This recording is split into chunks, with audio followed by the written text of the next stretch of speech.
Donda. or Donda. It's his mom's name, so it's probably Donda, Donda. like Rhonda or something.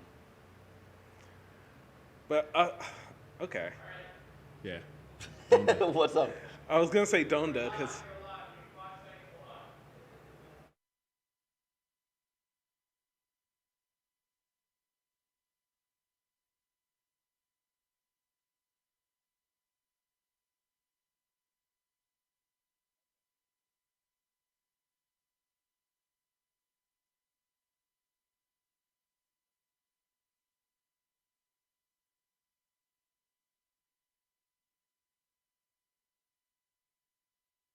I'll tell you on air.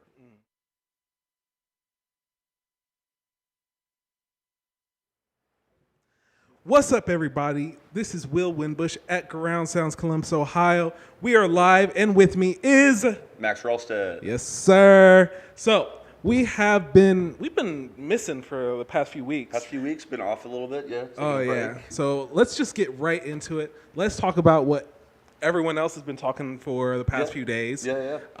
Kanye and Drake. Kanye and Drake. Yeah. Yep. Drake just had a verse on Trippie Redd's new album, Trip at Night, which is. Have you listened to that much yet? I heard bits and pieces, honestly. Yeah. The singles were really good, although I feel like the singles were a little bit misleading, as they sometimes are, because the whole album's not quite doesn't live up to the hype as much as I would have thought, but I still really like it. Honestly, it's still a pretty good Yeah, album. I mean, when you're just trying to make a little few hits and songs here and there, but be a little spicy too. I mean, that's probably his most cohesive album I think he's probably released, honestly. For a minute, yeah. For a minute, yeah. But anyway, the Drake drama is interesting. It's a little bit of a nothing burger also, because it feels like, well, he just said something about like, Ye can't stop this or something, kind of like can't shut this down or something. Yeah, he's gonna try to put moves on Kim, which Whatever. it's already career suicide to go after Kim Kardashian. Clearly, it's not career suicide because Kanye is still, we're still talking about him. He's still the top news story of the day. That's very you know true. What I mean? Yeah, but like when you do that, Kanye isn't Kanye anymore. That's the thing.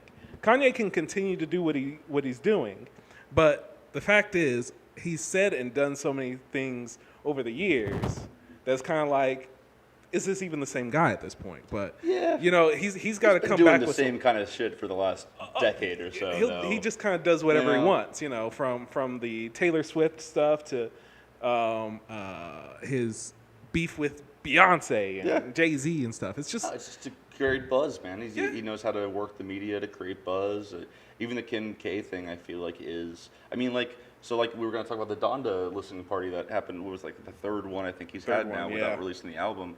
But last night it was. It actually looked really, really incredible. The whole recreation of his childhood home and the fire and so the whole thing. And then he had like this fake remarrying of. I think he must have been like replaying out his life or something. I didn't watch the whole listening party or anything. The biggest points in his life. Yeah, some major especially like the public ones at least. Yeah. Which is funny now to think about because I remember when My Beautiful Dark Twisted Fantasy was coming out and or 808s. It was 808s and Heartbreaks.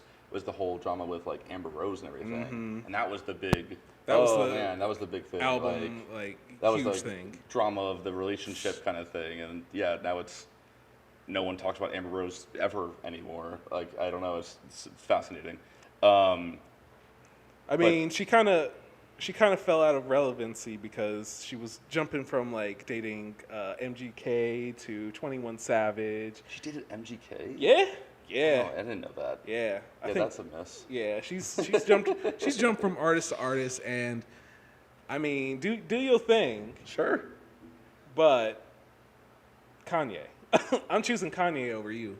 Yeah, he's clearly had the staying power there. Yeah. So, but yeah, so I don't know if did Kanye freaked out after that song came out, right? The Drake song, the Drake verse? Oh yeah, he had a lot to say about that. The song's Betrayal, by the way. Yeah, it's Betrayal. Yeah. He had a lot to say about that. I mean, Kanye isn't the kind of person that you would take shots at in the first place. But, when you try to make it a little bit more personal, it's gonna be. I'm actually kind of. I'm keeping myself on the low about it, but I'm kind of interested in see how this goes. Yeah, me too. I mean, the first one was kind of interesting because it felt like. I mean, let's be honest. Drake is a hit maker, but I don't think he could lyrically or rapping like talent, like face to face stand up to Kanye. Neither one of them are like diss rappers necessarily, though. Drake is the Will Smith of music. Yeah, you know he's gonna. I mean, Will Smith is the Will Smith of music. True. He was a rapper. He was a rapper, but he had very successful music. You know, with Will Smith, he's a blockbuster movie star. No matter what movie he does, it's going to be a blockbuster. No matter what. Right, yeah. But when you have like Drake, you know, if he releases songs or an album, 100%. Yeah, People are going to listen. You're going to listen. Be news. Good or bad, you're going to listen to. Even someone like Kanye, I don't think could take Drake down. No. Like even the Pusha T thing didn't like basically slow him down in the slightest. Like he's too big to fail. He's at that point. It slowed him down for about a week because everyone was waiting for a response, and he never did it. It was funny. It probably got him more. Probably made him money ultimately. You know, like beefs just bring attention. It gets people talking about you. Probably sells albums even if you're a loser. Like even if you get the floor wiped with you. You know what I mean? Like, right. That's Pusha. That wasn't even Kanye. That's like Kanye's like, you know, homie is consigliere coming at him or something. You know, like. What were you saying? I was saying that I had read somewhere that Kanye kind of like throws something about Drake impregnating a porn star on the album or something. On the album, and I mean that's kind of that not hypocritical? I mean, Kanye and Kim, I mean, Kim's not like technically a porn star, but like also like who? Well, I mean, who cares? That's sexist to begin with. Like, who gives a shit? Like, if someone's a sex worker, but like, or I don't know if you consider porn stars sex workers, but sex worker. Yeah. I don't know what the specific designation of that is. Yeah, but there's no reason for taking. I mean, Drake's done messed up stuff too. Drake took shots at Kid Cudi back in the day, made fun of his mental health and his suicidalness. Like that's disturbing as fuck. Like so, I mean, and you know, Pusha took shots at Noah at 40 for having sickle cell. No, that's that was wait, is that? Oh, am I getting Tupac mixed up now? Because Tupac. He's no. Tupac. One of the people in Biggie's crew had it. And Junior Mafia has sickle cell, and in the diss track, hit him up. He's like, "Don't one of y'all got sickle cell or something like that?" Like, and like, but when you do a diss track, you're gonna hit personal no matter what. I know it's so funny because like somehow I was like, man, that's not cool to make fun of Kid Cudi's mental health. But then when like Pusha was saying this stuff about like, you know, Noah should be or whatever, I was like, that's lethal. That's so like that's so dark or whatever. But it was like not in a critical way necessarily. I don't know. Beefs are interesting to me always. It's like I just wish it was a real one. I just feel like everything happens on Twitter or Instagram now, and it's just they're gonna get paid off of this, and they could not mean a single word about it. Just make a good diss. Like diss songs are fun. Yeah. Like Drake's diss song and Pusha's diss song were fantastic, and like it added something to the fucking culture. Like, right. But just being like the back and forth, hell, even the Meek Mill and Drake beef. That was kind of weak too, but that was interesting though. Like, didn't he get a Grammy for that? Diss track, the back to back. Didn't he get a Grammy for that? Did he win a Grammy for back to back? I could have sworn he won a Grammy for that. That's honestly, if he did, that's kind of boss. But yeah, it is kind of dope. That was a good song. Those good songs came out of that too. Honestly. They played it back to back. Back to back. I can't remember what the other one was. He dropped like two. It was back to back, right? Like back to back was the follow up. Yeah, that was the nail in the coffin. Because Meek's response was weak, and it was weak. Yeah. I think he even got sued by the Undertaker because he used the theme song for it. Oh damn, that's crazy. So not only did you take an L through Drake, but you took a tombstone pile driver from the freaking Undertaker as well. Good job. That's great. Yeah, well, that's kind of the hottest news story. It's interesting, but it's not everything at the same time. Let's talk about some other stuff on the site right now. Groundsounds been premiering a lot of new music lately. We've got some new videos and stuff going up. So David Guetta, we just posted something about. Yeah, have you guys his ever heard of 10th David anniversary. Guetta before? Little guy, little artist named David Guetta. I don't want to say he's little because. I'm being sarcastic. Oh yeah, I'm being I was like, yeah, I've multi-platinum selling artist. Yeah. yeah, just a little guy. Yeah. He really needs our promotion. He needs our promoter. He needs us. He needs us. I was when I was looking through. It's his 10th anniversary for Titanium, and when I was thinking of David Guetta, first of all, I didn't even know he's been around for 10 years. But then when you were like, oh, back in high school, it's like, yeah, man. Yeah. Him and Akon and everything. Like the first song I can remember was with Nicki Minaj. Oh yeah, what song is that? I know that song. Where I'm remembering the music video of like he was a doll maker and she was one of the dolls. Oh yeah. And she's Barbie. Yeah, she's a Barbie. And I don't know, like he's kind of had this vibe, like the song "Rise" with Skylar Grey. That was another song that I enjoyed of his. So definitely check that out. We have tons of articles. What else? There was Law with her song "Controller." Really good. Nice. Talented singer. Okay. She's first of all, I didn't even. Most of these artists, I don't know who you are. I'm sorry, but very second I look into you. First of all, she's beautiful, talented, amazing voice, and whoo, I don't know. Law. Interesting. Okay. L-A-W. L-A-W. Yeah. Yeah, just Law. Okay. Instagram. It's Law and Music. Check her out. We just posted something about her just a few minutes ago. Nice. So if you're following our Instagram, you're already there. You're already halfway there. Just after this live show, because I don't want you to leave. Go check that out. Yeah. Also check our website. What else have we been doing? We have the Jupiter Gray interviews coming out in a minute. I interviewed Jupiter Gray yesterday. Yeah, Jupiter Gray is like a great new up and coming artist right now. Yeah, it was for this song, "Is It Ever the Same?" And the interview was so.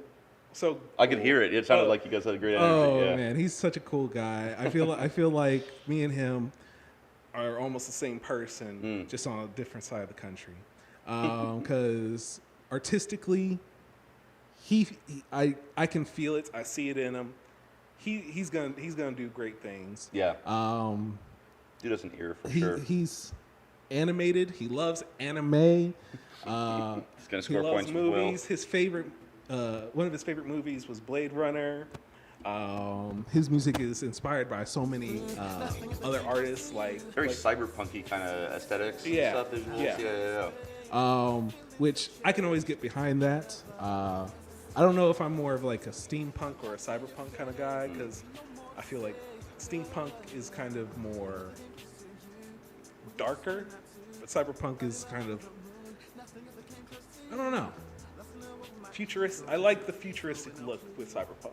Yeah, I do too. I mean, like, I'm more of a sci-fi guy probably, so Blade Runner, that kind of vibe. I mean, Blade Runner basically invented cyberpunk too, so it makes sense. Pretty much. The futuristic dystopia. Yeah, no, I really like his sound. It's really kind of like a very modern R&B, but like a throwback too. Yeah, there's like a genre that I don't know how to describe it, that I would put like Blood Orange in, and Tame Impala.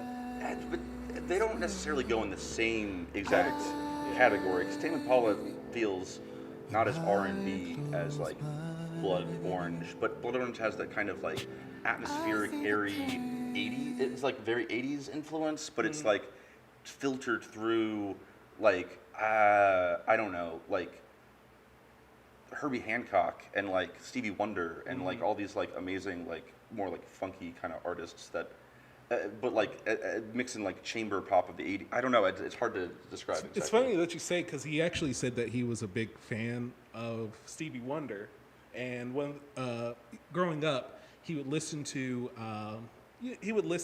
like Motown and stuff like that. Yeah. But like when Stevie would come on, he'd sing along with Stevie's songs. And so today, actually, he released a new song called "From the '80s with Love."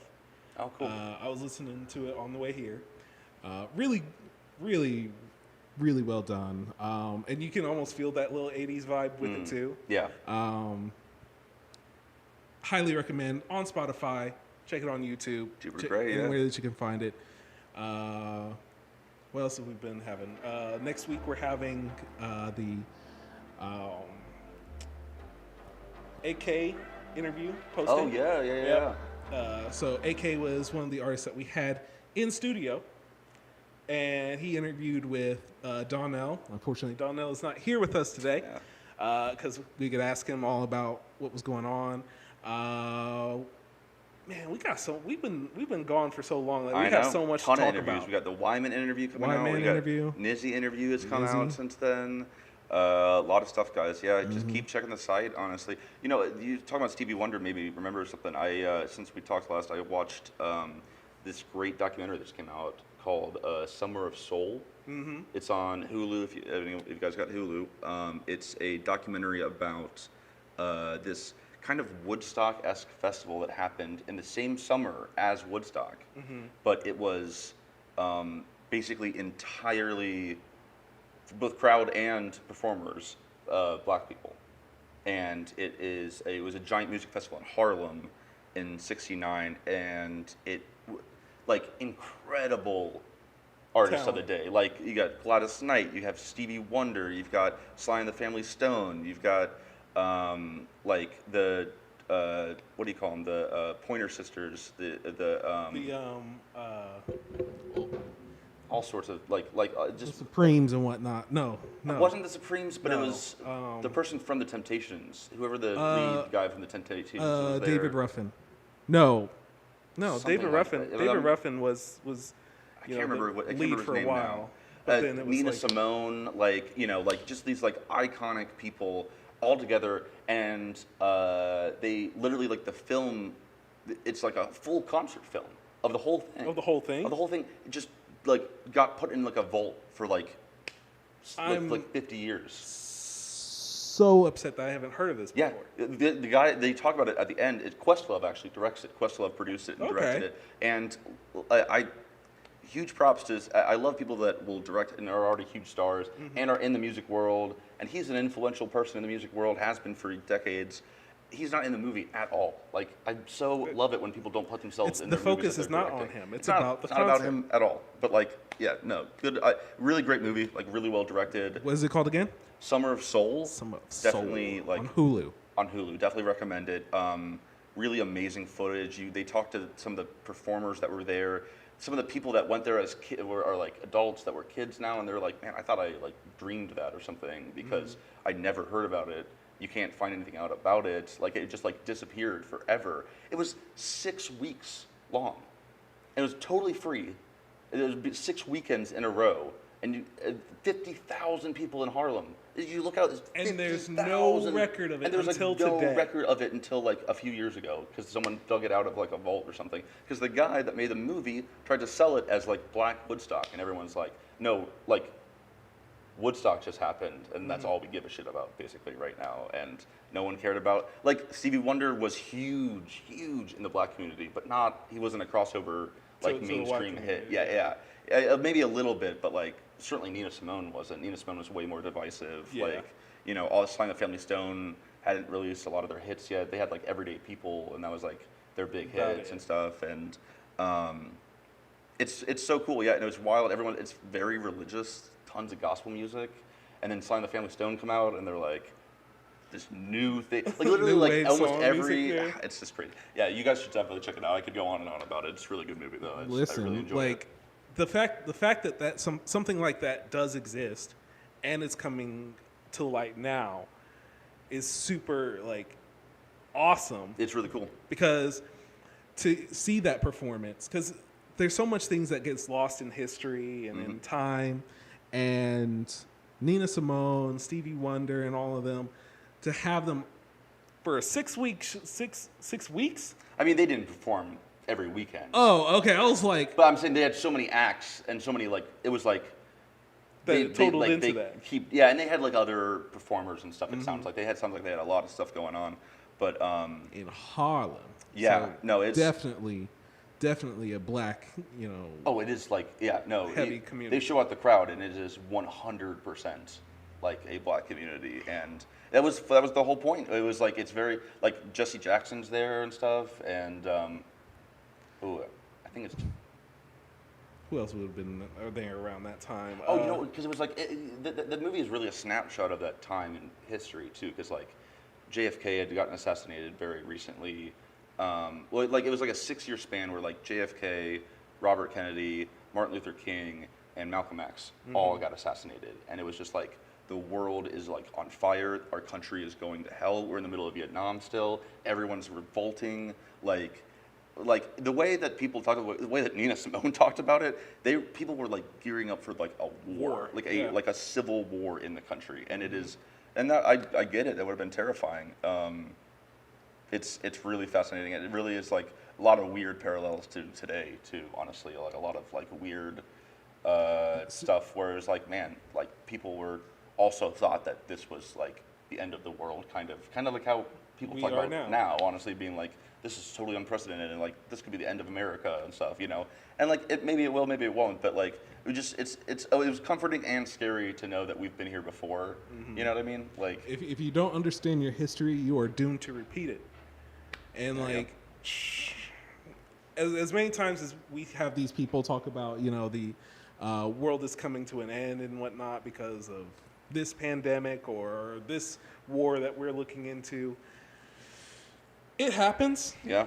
And I always said about this whole pandemic that's happened within the year, this is probably the best time for artists and creatives, because every time a pandemic, a war, or any kind of situation, a recession, artists flourish. Yeah, it's true. They blow up because a lot of the time we require some kind of peace and unification. Yeah. And one of the biggest things that unifies people as one is music, yeah. art, dance, movies, acting, you name it. Whatever is an artistry, it's what brings us together. I mean, it's sad that has to that's what brings it out. But I mean, adverse situations like that do really create intensely emotional stuff. There's beauty in destruction. Yeah, there's also a bunch of exploitation and destruction too. Like, I don't think anyone's looking back fondly at the string of really emotionally manipulative 9/11 country songs that came out post 9/11, and being like, wow, man, what a golden age, like what a golden age. Reminisce. Of cash grabbing on people's emotional trauma. I mean, to make a song around that time as a message, sure, but to monopolize on that as well. Right. No, exactly. Yeah, that's kind of disgusting. Yeah, it's pretty tough. It's tough to navigate that and not be exploitative or whatever. But what else? What else have we been up to?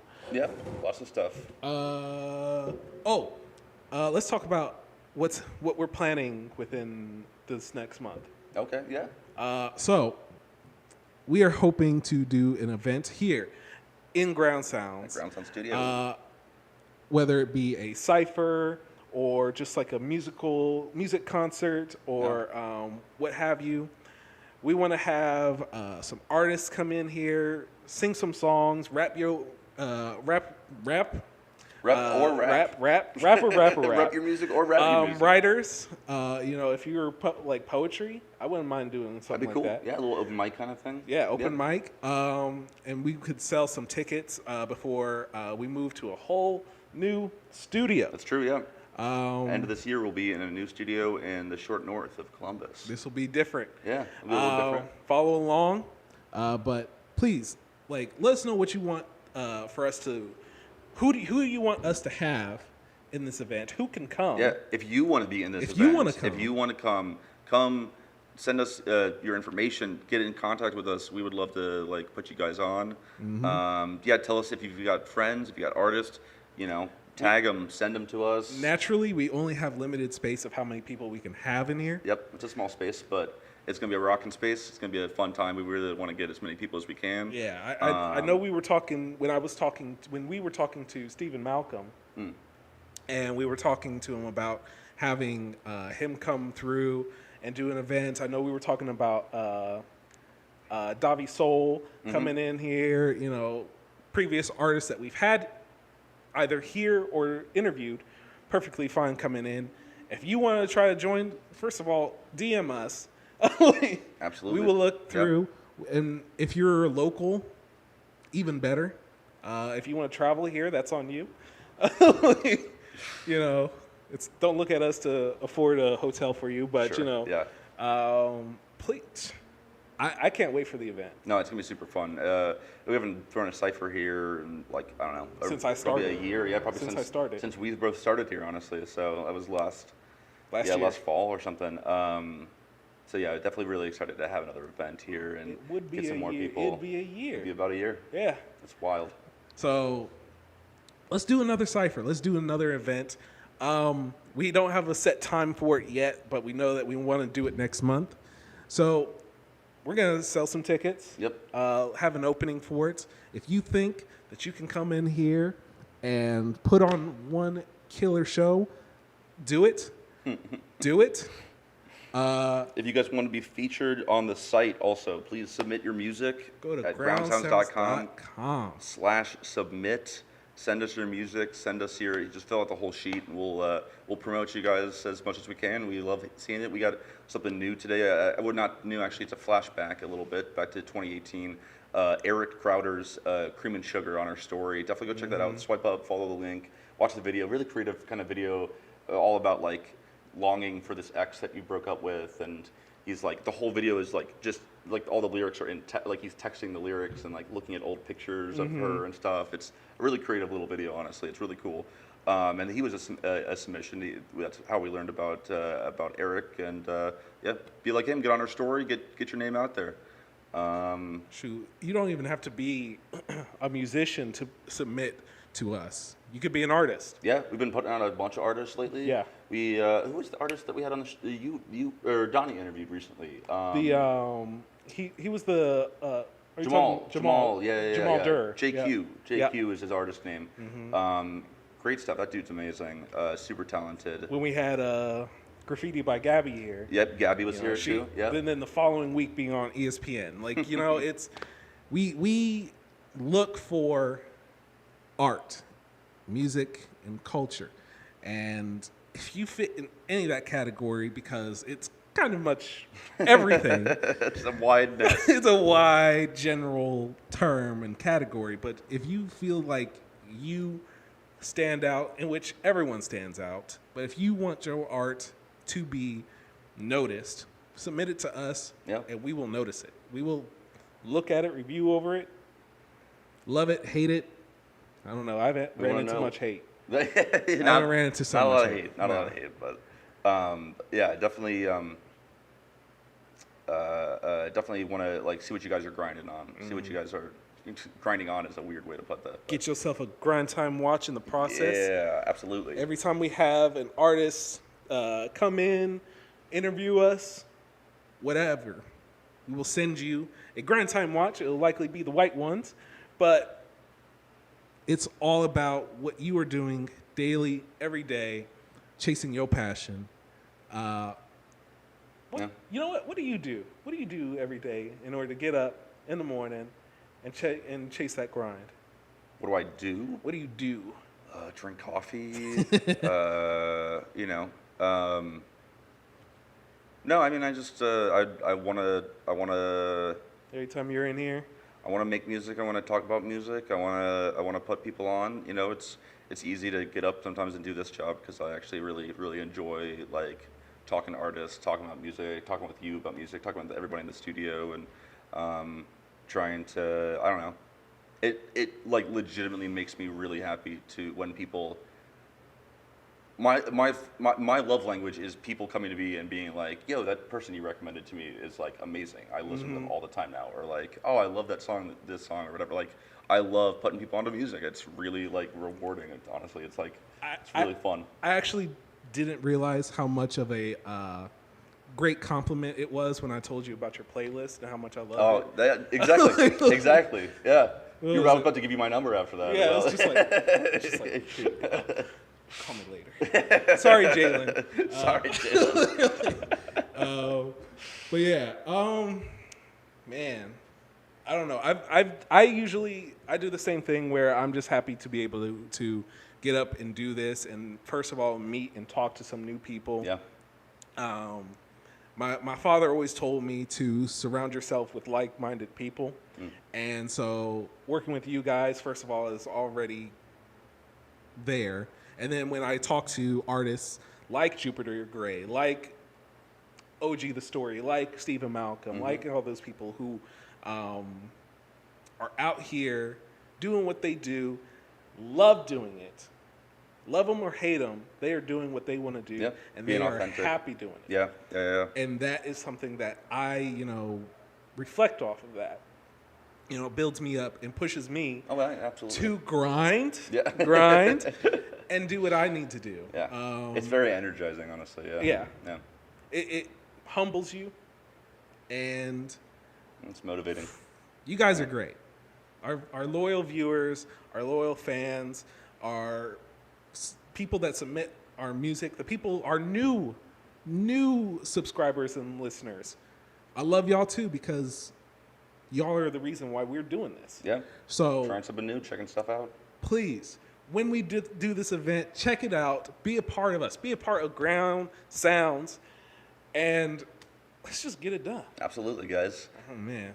Enjoy your Friday, everybody. Have a great weekend. This is going to be it for Groundsounds Live today. We're going to be back in 2 weeks. No, next week. Or next week, I'm sorry, on Friday. Making up for some lost time here. We've been gone for a while. Yeah. So, we'll see you guys on Friday. Have an awesome weekend. Keep grinding. Stay black, beautiful, and blessed. Yeah, absolutely. I love that.